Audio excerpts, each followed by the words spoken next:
Je suis Cécile, médium. Je suis en canalisation directe aujourd'hui. Ce que je vous propose, c'est mes perceptions, ce qui me traverse, ce qu'on me donne, ce qu'on me transmet. Ce n'est pas une démarche intellectuelle, encore moins une démarche scientifique. Vous gardez toujours votre discernement quand vous m'écoutez.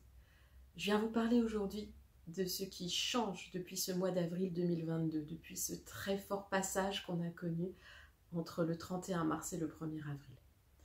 Déjà, avant toute chose, cette transition, c'est la transition de Gaïa, c'est la transition de notre Terre avant d'être celle des êtres humains. Notre Terre est un être vivant, conscient, en train d'évoluer naturellement, comme tous les êtres vivants, et en train de se réveiller. C'est pour ça que sa vibration monte de manière interne. Elle monte aussi parce que notre galaxie se déplace, tourne sur elle-même, et la Terre entre de plus en plus dans une zone de l'univers, me dit-on, on me montre ça, dans une zone de l'univers où les énergies sont différentes, ce qui l'aide à monter en énergie. Il se passe également autre chose. Notre réalité est faite de couches superposées, comme des calques. La plupart du temps, sauf personnes très ouvertes spirituellement, on ne perçoit qu'une seule couche de cette réalité, notre réalité matérielle où nous sommes incarnés. De plus en plus, les couches, les calques, les séparations entre ces différentes couches de réalité s'affinent et disparaissent. Elles ont commencé à disparaître à partir de 2012, mais j'ai eu des signes avant, dès 1997, on va dire, de réduction de ces couches de séparation entre les différentes zones, les différents calques de la réalité. Qu'est-ce qui se passe quand ces frontières s'affinent? Nous recevons des énergies qui sont inhabituelles, qui sont souvent extrêmement hautes. Avant ce mois d'avril 2022, les zones de disparition ou de réduction des frontières entre ces différentes réalités étaient ponctuelles. Nous avions des vagues de réception d'énergie et des retours à notre énergie habituelle. Maintenant, depuis le mois d'avril, ce n'est plus des vagues, c'est constant. Nous recevons de manière perpétuelle, et ça ne va pas s'arrêter, des énergies très hautes en provenance d'autres couches de la réalité. Pour l'instant, ça fait des vagues, comme ça. Bientôt, ça sera complètement constant, mais c'est là. Ça nous donne cette sensation d'aide extérieure, de présence d'êtres lumineux, de présence même, certains ont l'impression qu'il y a des êtres d'autres planètes. Dans un certain sens, c'est vrai. Ce sont toutes ces couches de la réalité qui sont en train de se mélanger et de pénétrer notre réalité à nous. L'effet de cette réception d'énergie, c'est un immense nettoyage pour chacun. Ce nettoyage se fait à notre rythme. Pour certaines personnes, c'est très rapide. Le corps s'imprègne très rapidement de ces nouvelles énergies. Pour d'autres personnes, c'est beaucoup plus lent. Et c'est très bien aussi. Pour d'autres encore, la structure énergétique reste quasiment intacte et certaines personnes vont même terminer leur vie normalement sans avoir changé de structure énergétique. Et c'est très bien comme ça. Ces choix-là ont été faits avant l'incarnation. Chaque personne a son rythme, à sa place. On nous demande d'ici 2024, d'être au maximum aligné avec soi-même et avec les choix de notre âme, non seulement de manière interne, mais dans les actes concrets. En 2024, les énergies seront suffisamment hautes et suffisamment ouvertes pour que nous puissions commencer à construire ce nouveau monde. Je dis bien commencer à le construire. Il ne va pas apparaître, pouf, comme ça, miraculeusement. Ce sont des actes concrets qui vont le construire. Et on nous demande donc une majorité, un plus grand nombre possible de gens alignés avec eux-mêmes. Ce nombre de gens alignés ne sera pas majoritaire dans l'humanité, ça sera minoritaire, mais il sera suffisant pour petit à petit entraîner tous les autres vers une autre conscience et vers un autre type de comportement. Alors, qu'est-ce qui se passe pour vous si vous recevez ces énergies de manière extrêmement rapide? Vous êtes fatigué. Très fatigué, le sommeil peut être perturbé, vous pouvez être sensible au virus, émotionnellement vous faites le yo-yo, vous êtes sensible. Tous ces moments-là sont des moments de nettoyage. Et vous n'avez pas le choix, on n'a pas le choix. C'est ce qui change vraiment aussi avec ce mois d'avril 2022. Nous ne sommes plus dans un désir de nettoyage, d'élévation. On nous nettoie de toute façon, on ne peut que recevoir et accueillir. Donc, on vous recommande d'énormément prendre soin de votre corps au maximum. Ce qui vous arrive là n'est pas grave, même si c'est douloureux, même si c'est délicat, cela va se passer. Mais par contre, gardez confiance, mais prenez vraiment soin de vous. La respiration, c'est essentiel. Respirez en profondeur le plus souvent possible pour oxygéner votre corps, pour relancer les énergies. Maintenez au maximum des pensées de paix. Plus vous êtes en paix et dans l'accueil de ce qui se passe, même si c'est de la colère, de la tristesse extrême, la sensation peut-être que vous êtes en train de mourir intérieurement pour renaître, gardez la paix, gardez confiance. Répétez-vous, je choisis la paix, je choisis la confiance. Ça peut être aussi, je choisis la santé, je choisis des belles nuits réparatrices. Répétez-vous autant de fois que nécessaire ces phrases-là. Si vous avez des traitements médicaux ou vous en avez besoin, ne les interrompez surtout pas. Aucun traitement médical ne peut empêcher la réception de ces énergies.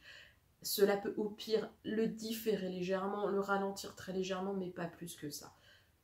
Donc, gardez vos traitements médicaux. Utilisez tout ce qui est positif pour votre corps. Que ça soit en pensée, en respiration, en méditation, mais aussi avec des choses très concrètes. Mangez le plus correctement possible. Mangez ce dont vous avez besoin. Mangez des fruits, mangez des légumes, mangez des protéines, mangez de la nourriture saine. Faites maison, de préférence bio si vous le pouvez, vivante. Faites très attention à votre alimentation. Si vous ressentez des appels à changer de vie, à déménager, à changer de métier, dites oui, évidemment, dans votre cœur. Dites oui plusieurs fois dans la journée. Ne vous mettez pas en danger matériellement ou psychiquement. Ce n'est pas la peine de faire une razzia dans votre vie, de risquer des banqueroutes financières, de mettre à mal la structure de vos familles ou votre structure psychique. Ne le faites pas. Vous serez amené à vous aligner à votre rythme. Au moment voulu, vous serez guidé. Vous avez juste à dire oui. Écoutez au maximum votre cœur. Entendez les appels au maximum. La régénération de la nature va avoir lieu. C'est sûr. C'est programmé, c'est là. Et j'ai une immense joie en vous disant ça. Nous aurons des lois écologiques. C'est pas pour tout de suite. Pas avant 2027, 2028, 2030 au maximum. Mais nous aurons des lois écologiques. Avant ça, nous allons avoir énormément d'alertes climatiques, énormément d'embêtements, probablement peut-être en Europe des phases de pénurie alimentaire. Pas grave, pas de famine, ne vous inquiétez pas, mais on va être embêtés. Tout ça, ce sont des alarmes, ce sont des alertes qui nous poussent à prendre soin de la nature. Et ce changement va avoir lieu, il est déjà programmé. Cela va passer d'abord, avant les lois écologiques, par énormément de protestations, énormément de colère, énormément de manifestations. C'est normal et c'est sain. Puis vont émerger des initiatives locales, spontanées, sans attendre les lois, sans attendre l'aval de nos dirigeants. Les gens spontanément vont planter des arbres, vont installer des potagers, vont se pencher sur la permaculture, vont apprendre aux enfants à prendre soin de la terre, à prendre soin des animaux. Et petit à petit, tout ça va régénérer la nature. C'est aussi notre place d'être humain, de faire liant entre les espèces, les différentes espèces d'êtres vivants, et de prendre soin de la nature. Donc ce passage que nous vivons de destruction de notre environnement, de destruction de la nature, du végétal, de l'animal, est un passage douloureux mais nécessaire. Nous vivons l'inverse pour pouvoir choisir en conscience qui nous sommes. Et qui nous sommes, ce sont des êtres de lien, nous sommes des gardiens de la nature. Donc cela va avoir lieu de toute façon. Le rapport entre les êtres humains et les espèces animales va changer. Il est déjà en train de changer.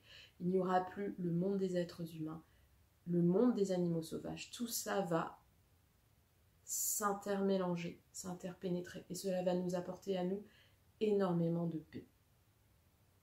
Une dernière chose. Nous vivons des phases de ramassage de l'espace-temps sur lui-même. Je ne sais pas comment le formuler autrement, c'est vraiment l'image qu'on me donne. Comme si l'espace-temps et notre couche de réalité à nous se ramassaient sur elle-même pour se redéplier, pour se ramasser, pour se redéplier. À l'échelle individuelle, on peut le vivre comme des distorsions du temps. On a l'impression de vivre 6 mois en une semaine. C'est déroutant, c'est fatigant. On peut le vivre aussi comme des moments où toutes les potentialités sont possibles. Pour soi-même d'abord. On nous indique d'aller dans un sens, puis ceci disparaît, meurt, puis finalement c'est autre chose qui naît, puis une autre direction, et ça recommence. C'est très fatigant. Mais à chaque repli de la réalité, puis dépli, c'est comme si on vous avait enlevé un costume de vieille mémoire, un costume de vieille pensée, un costume de structure qui n'est plus nécessaire. C'est comme une naissance, hein, pensez aux contractions de l'accouchement. On replie, on déplie, à chaque fois vous renaissez un peu plus. De manière globale, on peut ressentir ces distorsions du temps, ces ramassages de l'espace-temps, comme des moments où on ressent toutes les potentialités, même les pires, même les plus difficiles. On peut avoir la sensation que on va traverser une dictature, qu'il va y avoir une guerre mondiale, que l'humanité va être décimée. C'est extrêmement stressant, mais ce sont juste des moments où on sent toutes les potentialités en graines. Ces potentialités les plus graves, les plus chaotiques n'auront pas lieu. C'est sûr, c'est programmé, c'est décidé. Cela peut avoir lieu malheureusement de manière locale, mais pas de manière globale. Donc on doit s'occuper de ce qui se passe, des catastrophes au niveau local, évidemment. Mais ça n'aura pas lieu de manière globale. Donc ne vous inquiétez pas devant ces alarmes, devant ces alertes, ce ne sont que des potentialités. Prenez-les en main, posez beaucoup de paix, posez des actions concrètes si c'est votre place, mais n'entrez pas dans cette peur-là.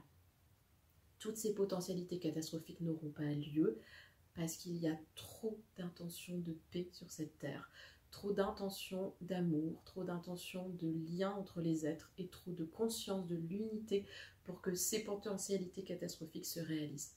Donc, ça fait comme un petit réseau lumineux qui maintient les choses dans la paix et dans un juste milieu. Pas facile, dur pour beaucoup, mais acceptable. Dans une zone, on va dire, de non-danger général. Et c'est vital, c'est important. C'est pour ça que toutes les pensées de paix ont leur importance. À chaque fois que vous mettez en vous de la paix, à chaque fois que vous avez conscience de cette unité-là, tout a sa place. Je suis en confiance, je choisis la confiance. Ça peut être aussi merci de m'aider à être en paix, merci de m'aider à rester en confiance. Vous aidez à cette transition, vous aidez l'ensemble de l'humanité et l'ensemble des êtres vivants sur cette terre. Merci de votre écoute, à bientôt.